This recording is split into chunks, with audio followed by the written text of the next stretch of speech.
Hey everyone, welcome back to our channel. Today I'm going to show you how to download and install Live Wallpaper into your Windows in a very simple way.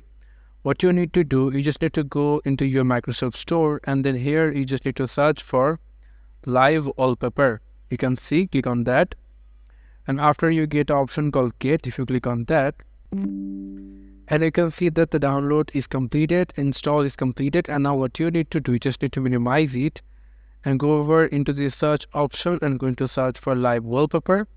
You can see here is your Live Wallpaper. If you click on that, then you can see your Live Wallpaper is opened, and now if you maximize it, there is a lot of Live Wallpaper pre-made. You can choose any of them, or you can just simply go to Gallery and going to add wallpaper and going to click on it 2 times or choose a file. I'm going to choose a wallpaper, and then you can just simply click on OK, and it will be set it into your Windows.